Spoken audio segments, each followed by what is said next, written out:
Nah, I wasn't going to do anything on this one, video-wise, because it sort of was a Frankenstein type thing. Got some pickups and a set of strings and that with me. But I think it might have the chance of being a decent guitar. It is a Fender Stratocaster Squire neck. It does feel very good. I haven't really looked at it. It's got some chips up there, and I don't need French fries. It's got a nice, I can't remember, but this here went all wrong on them and they cut it wrong. And it's all the wrong size, and that's a mess. So I thought, well, we'll stick another one on like that there. Doesn't that look horrible? You know, doesn't that look really horrible? But I was playing about. I was playing about with carbon fiber wrapping, and I did this, and it started to look a little bit nicer. You know, even though it's just wrapping. So what I did is I put some super glue around the edges to make sure it stays on, because wrapping doesn't stay on very well, cheap wrapping. And then the didgeridoos in the middle, the covers wouldn't stay on. These wouldn't stay on, so I took them off and I left them as they are. And I used bolts rather than screws for adjustments. Not too sure if these are going to work well, because I haven't tested anything like that there, but I'm tempted to do something again a little bit different with this. I've got these tuner volume control-y thingies. They don't quite fit, but I think if I can ream them out a bit, they'll fit okay. And then you'll have three unique things and a black 5-way switch cover. So I'm going to try that and see what we got. This can go. There was a decent pickup in there. It was a Warman pickup, but I'm not going to use that because it's a white pickup, a black guitar. Anyway, the only thing I'm pondering is that's a nice Fender neck. I don't know whether the guitar is worthy of that neck or not. So I have a cheap copy neck, but we'll see how that goes along as we go along. But what I have to do now is ultra boring, because what I have to do now is set that aside and see if how much of this electrics is working and if these pots are working. I know that this isn't wired correctly, so I'm going to do all this and check it. And I'm not sure whether it's worth me putting that on the bench for you to watch over my shoulder, because it's going to be fiddle, fiddle, fiddle, check, check, check. So let's see how we carry on. I'm going to pause there and come back to you whenever it's, what did they do whenever it's all wired up? Like that. Don't that look a mess? Look at this mess that I had to do to get this blinged up. Right, it's got everything on, black screws, jack plug, little brand new ones. I bought of those to give it a little bit of a depth to it. And now it's ready to put the neck on. The electrics is working, I've tested it. So, and I put those screws in, they ordered them as well, they were new. I'm locking that down, which it is locked down, so I now just have to put the neck on it. Well, that's the tuners. Put on the nuts, pegs, whatever you want to call them. Put on the head of the FrankinFender. Aha, FrankinFender. Now you'll notice I put wood stress relief screws there. They are a very special patent pended by me screw, because they reduce my stress for having to fill in the holes and try to match the color. That is the guitar.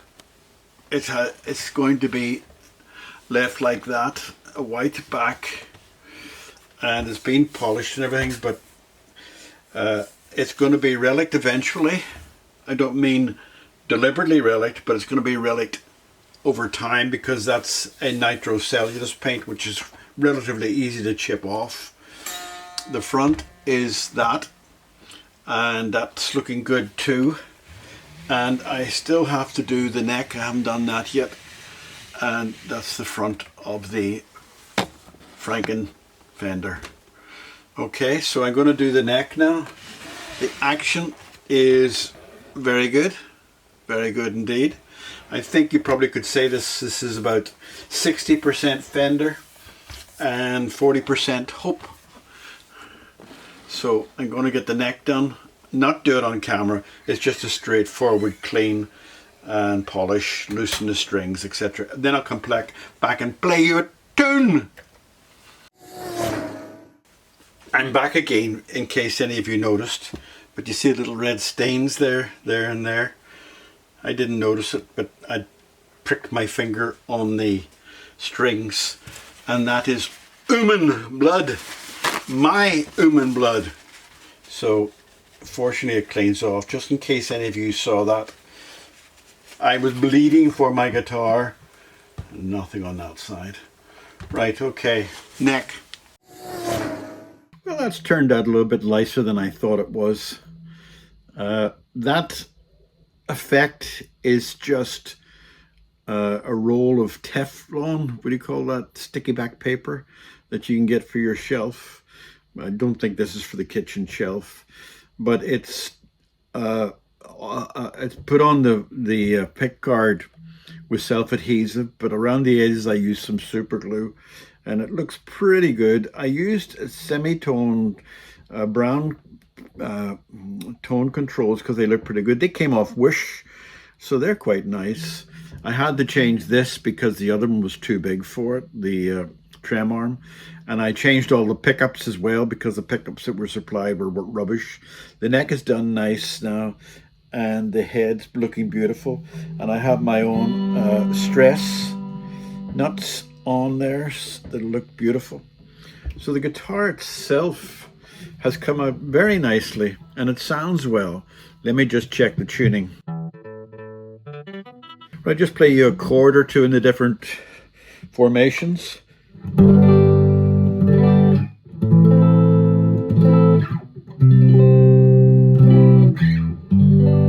That's middle, softer.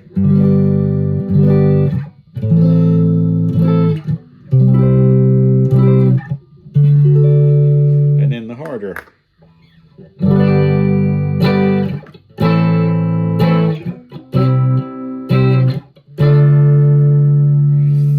Lovely sharp tone of it. The Beatles drive a car, I'll tax your street, taxman. I love it, you know. And it's a great guitar for the likes of Freebird. If I see you here tomorrow, will you still remember me?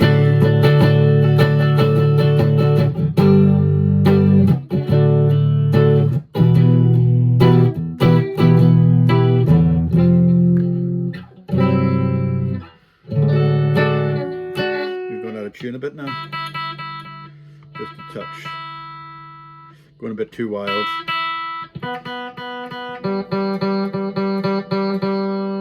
Brand new strings, you know, it's love Freebird, I love the chord progression.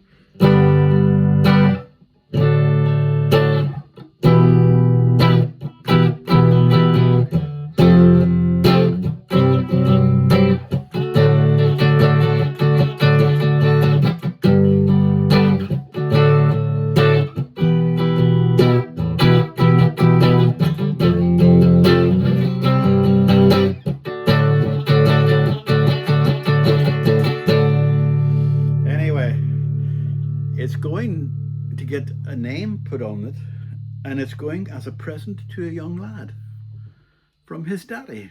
So I think he'll appreciate that. Great little guitar. It sounds an awful lot better than I thought it would. So there we go.